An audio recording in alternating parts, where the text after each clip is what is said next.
Hello guys. मेरा नाम दिनेश चौहान है और आपका स्वागत है सिंगिंग सर्विस में। आज की वीडियो में हम बात करेंगे कि एसएससी एग्जाम्स के लिए आप जीके को किस तरह से कवर कर सकते हो। मुझे पता है कि आप बाकी सभी सब्जेक्ट्स को कवर कर लेते हो, लेकिन जीके आपके लिए एक बहुत बड़ा हर्डल है। आप ये चाहते हो कि मैं आपको ऐसी स्ट्रेटेजी बताऊं जिससे आपके जीके में भी एक लेवल तक मार्क्स सिक्योर हो जाएंगे। इतने मार्क्स तो आपके आएंगे, चिंता मत करिए। मैं आपको एकदम बेसिक से बताऊंगा किस तरह आप जो एसएससी की जीके उसे यूट्यूब के फ्री सोर्सेज से पढ़ के, नोट्स बना के, या जहां तक के फ्री सोर्सेज हो सकते हैं मैं आपको बताने की कोशिश करूंगा। और पूरी स्ट्रेटेजी को बताने की कोशिश करूंगा कि आप किस तरह से, अगर इस तरह से पढ़ोगे तो आपके एक लेवल तक मार्क्स सिक्योर जरूर हो जाएंगे। लेकिन उससे पहले मैं आपको बता दूं कि मैं खुद एसएससी सीजीएल का एग्जाम क्वालिफाई करके जीएसटी इंस्पेक्टर बन चुका हूं। इससे पहले मैंने आईबीपीएस पीओ एग्जाम को क्वालिफाई किया, जिससे मैं बैंक पीओ बना। और उसके बाद मैंने जो एसएससी का एग्जाम है, इसके बाद मैं असिस्टेंट कमांडेंट बना यूपीएससी सीएपीएफ का एग्जाम क्वालिफाई करके। तो मैं आपको जो भी बताता हूँ मैं आपके पर्सनल एक्सपीरियंस से बताता हूँ, ऐसे नहीं कि कुछ भी आपसे फेंक दिया। तो देखो, बात करते हैं एसएससी की जीके की। सबसे पहले तो आप जीके को ना एक वेग सब्जेक्ट मानना बंद करो। पहले इसको क्लियरली डिफाइन करते हैं कि जीके है क्या एसएससी की। एसएससी की जीके को ना मैं 6 पार्ट में बांटता हूँ: हिस्ट्री, पॉलिटी, इकोनॉमी, ज्योग्राफी और साइंस। और छठवां पार्ट है मिसलेनियस प्लस करंट अफेयर। देखो, मेरे जो स्ट्रेटेजी रहती है किसी भी एग्जाम को क्लियर करने की, बड़ी सिंपल सी है कि मैं किसी भी सब्जेक्ट का पहले सिलेबस खत्म करता हूँ, फिर उसकी प्रैक्टिस करता हूँ। तो सबसे पहले मैं आपको ये बताऊँ कि जो 6 पार्ट जिसमें मैंने जीके को बांटा है, history, polity, economy, geography, science and miscellaneous current affair, इसका सिलेबस आप खत्म करोगे कहाँ से? तो देखो भाई, सिलेबस खत्म करने के लिए मैं आपको यूट्यूब पर कुछ प्लेलिस्ट बता रहा हूँ जो मुझे लगता है कि one of the best playlist है।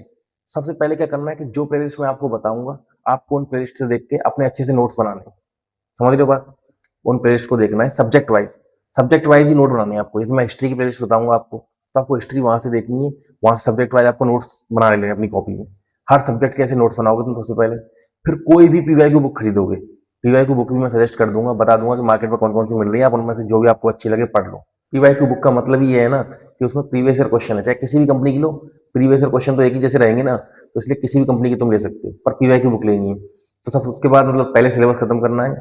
उसके बाद पीवाई की बुक से तुम्हें पीवाई क्यू सॉल्व करने ही। और जो पीवाई क्यू तुम्हें लगे कि यार कि ये तो मैंने पहली बार सुना है या पहली बार देखा है इस बुक में, या मुझे नहीं आया था, उसको अपने नोट्स में ऐड करते जाना है। तो कितनी सिंपल स्ट्रेटेजी तुम समझ रही हो कि सबसे पहले तुम सिलेबस खत्म करोगे, जो प्लेलिस्ट में तुमको आगे बताऊंगा उसमें से। उसके बाद तुम पीवाई क्यू देखोगे, और पीवाई क्यू या मॉक कहीं से भी, मतलब जीके की अगर तुम प्रैक्टिस कर रहे हो, जो क्वेश्चन तुमको नहीं आ रहा उसका सोल्यूशन देख के उस बुक में से, या जहां से तुमने मॉक दिया है जहां तुमको वो क्वेश्चन नहीं आया है, वहां से उसका सोल्यूशन देख के उस क्वेश्चन को, मतलब जो डेटा जहां से तुमको मिला है, उसको अपने नोट्स में उसी जगह ऐड कर दोगे जो तुमने नोट्स बना रखे हैं, जिनको मैं बताऊंगा। तो देखो, एक एक करके बात करते हैं। हिस्ट्री के लिए मैं ये मानता हूँ कि परमार एसएससी के चैनल पे उन्होंने फ्री प्लेलिस्ट करवा रखी है हिस्ट्री की, तो वहां से देखो। और मैं उसका तुम्हें फोटो भी लगा दूंगा, तुम इसको देखो आराम से। और भाई, इससे तुम्हारी हो जाएगी हिस्ट्री कवर, इसके अच्छे से बना लो नोट्स, ठीक है। पॉलिटी के लिए मैंने इस चैनल पे भी कंप्लीट पॉलिटी पढ़ा रही है, जिसका तुम प्लेलिस्ट में जाओगे तो मिल जाएगी पॉलिटी की Maharana Pratap series. Complete polity है, मुझे लगता नहीं उससे बाहर कुछ आ सकता है। लेकिन अगर तुम्हें मुझसे नहीं पढ़नी, तो एक पॉलिटी के RWA चैनल है, उस पर एक अजीत सर है, उन्होंने भी पूरी पॉलिटी करवा रखी है, वहां से अच्छे से नोट्स बना लो, ठीक है। पॉलिटी का हो गया काम। ज्योग्राफी का एक अंकित सर है RWA के ही, उन्होंने पूरी ज्योग्राफी भी पढ़ा रखी है एसएससी के लिए, वहां से तुम ज्योग्राफी के नोट्स बना लो। इकोनॉमी के लिए तुम्हें वापस फिर से परमार एसएससी के चैनल पे आना पड़ेगा। परमार एसएससी के चैनल पे आके उन्होंने इकोनॉमी करवा रखी है एसएससी के लिए। मस्त नोट्स बनाओ आराम से, अच्छे से नोट करो, ठीक है। तुम्हारी इकोनॉमी की टेंशन बिल्कुल खत्म हो जाएगी, मैं पक्का बता रहा हूँ। इसके बाद बात करें साइंस की। साइंस के लिए वैसे तो मैं मानता हूँ कि तुम अगर एनसीईआरटी पढ़ लो, अगर पढ़ सकते हो तो, मतलब 6 क्लास से लेकर 10th क्लास तक की साइंस की एनसीईआरटी पढ़ लो, अगर पढ़ सकते हो। सबसे बेस्ट तो मुझे यही लगता है, और सही बता रहा हूँ बहुत आसान भी है एनसीईआरटी। तुम कर पढ़ के तो देखो यार, तुम वैसे ही डरते रहते हो एनसीईआरटी से, ठीक है। लेकिन अगर तुमको एनसीईआरटी नहीं पढ़नी, तुम्हें बुक पढ़ने में अजीब लगता है, तो एक उत्कर्ष क्लासेज करके हैं, उसके एक गौरव करके एक सर हैं, उन्होंने पूरी की पूरी एसएससी एग्जाम के लिए साइंस को अच्छे से कवर करवा रखा है। तो यार तुम वहां से नोट्स बना लो, हो गया साइंस का काम। इसके अलावा जो बचता है 6 पार्ट, जिसको बोलते हैं मिसलेनियस और करंट अफेयर। देखो, मिसलेनियस में उसको मानता हूँ जो स्टैटिक जीके होती है, musical instrument, dances, classical dance, folk dance, त्योहार, मेले। मैं कह रहा हूँ तुमको सबको करने की जरूरत नहीं है। तुम सिंपल सा यूट्यूब पर सर्च करो कि कौन कौन से स्टैटिक जीके के टॉपिक है, और जहाँ से रिपीटेड क्वेश्चन आते हैं, म्यूजिकल इंस्ट्रूमेंट है, क्लासिकल डांस है, ठीक है, डांसर्स हैं, इंस्ट्रूमेंट को बजाने वाले हैं, इन सब के जो क्वेश्चन है बहुत ज़्यादा कॉमन है। फेस्टिवल्स क्या जाते हैं, फेस्टिवल कॉमन है। इन सब का मैं तुमको कोई टीचर नहीं बता रहा, तुम सिंपल यूट्यूब पर जाके सर्च करो कि तुम लिखोगे musical instrument for SSC exam, समझ रहे हो?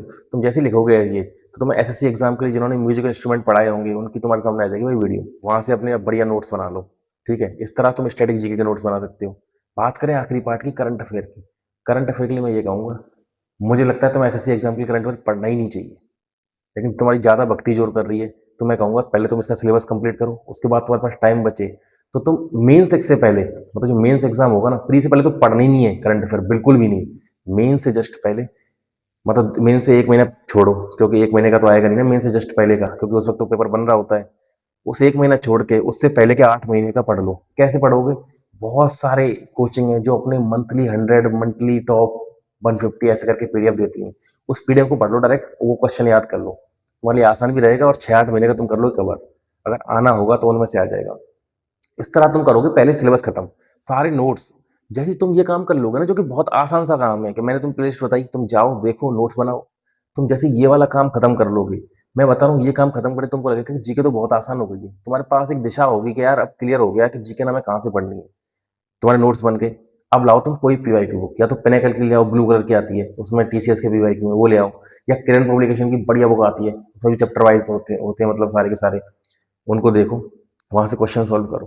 क्वेश्चन सॉल्व करते वक्त तुम्हें बहुत सारे क्वेश्चन मिलेंगे जो मतलब तुम्हें नहीं आ रहे होंगे, मैं सही बता रहा हूँ बात। लेकिन उन क्वेश्चंस को जो तुम्हें नहीं आ रहे, तुम्हें खुश होना चाहिए। मैं चाह रहा हूँ कि तुम मॉक में भी ये भगवान से प्रे करो कि ज़्यादा से ज़्यादा क्वेश्चन ऐसे आए जो तुमको नहीं आते, क्योंकि उन क्वेश्चन का सोल्यूशन देख के फिर तुम अपने नोट्स में जब ऐड करोगे ना, मान लिया हिस्ट्री का कोई इंडस वैली सिविलाइजेशन, सिंधु घाटी सभ्यता का कोई क्वेश्चन देखा तुमने, तुम पे नहीं आया, तुम्हारे मतलब तुम्हारे नोट्स में भी है वो, तुम्हें पता है कि यार कि नोट्स में मैंने ये चैप्टर पढ़ा तो है लेकिन मुझे क्वेश्चन नहीं आ रहा, तो उस क्वेश्चन के आंसर को उठाओ कि यार इसमें क्या लिखा था, उसे अपने नोट्स में इंडस वैली सिविलाइजेशन वाले चैप्टर में जाके ऐड कर दो।